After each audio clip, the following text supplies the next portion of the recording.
മൂന്ന് കാര്യങ്ങളെ സ്ത്രീകൾ ശ്രദ്ധിക്കേണ്ടുള്ളൂ. റസൂല് പറയാ 3 കാര്യം കൊണ്ട് നിങ്ങൾക്ക് സ്വർഗത്ത് പോകാൻ. ആണുങ്ങളോട് 300 കാര്യാ പറഞ്ഞ്, 3000 കാര്യാ പറഞ്ഞ് സ്വർഗം കിട്ടാൻ. പെണ്ണുങ്ങളോട് 3 കാര്യം.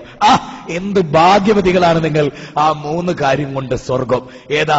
ശരിക്കും നോട്ട് ചെയ്ത് എന്നിട്ട് ഇന്ന് പോയിട്ട് അങ്ങോട്ട് തിരുത്തിക്കളാ. എന്താ അത്? ആ 3 കാര്യം കൊണ്ട് സ്വർഗം.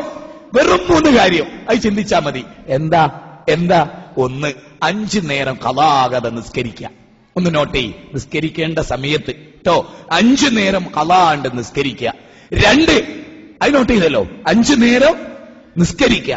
2, റമദാനിൽ നോമ്പ് ഉപേക്ഷിക്കാതെ 30 ദിവസം നോമ്പ് നോൽക്കുക. 3-മത്തെ കേട്ടോളി, അതിലെ നമ്മളൊക്കെ പരാജയപ്പെട്ടു പോയത്, ഭർത്താവിനെ അനുസരിക്കുക. സ്വർഗം. റസൂല് ഇനി ഇതോട് ചേർത്ത് വായിക്കണം. ആണുങ്ങളായ ഞങ്ങളോട് റസൂല് പറഞ്ഞെന്തറിയോ? നിങ്ങളുടെ സ്വർഗവും നരകവും നിങ്ങളുടെ ഉമ്മയും ബാപ്പയ്യാ. പെണ്ണുങ്ങളോട് റസൂല് പറഞ്ഞെന്തറിയോ? നിങ്ങളുടെ ഉമ്മയും ബാപ്പയും നിങ്ങളുടെ സ്വർഗം എന്നല്ല, നിങ്ങളുടെ ഭർത്താവ് നിങ്ങളുടെ സ്വർഗവും നരകവും. സുബ്ഹാനല്ലാഹ്, നിങ്ങളുടെ ഭർത്താവാണ് നിങ്ങളുടെ സ്വർഗവും നരകവും.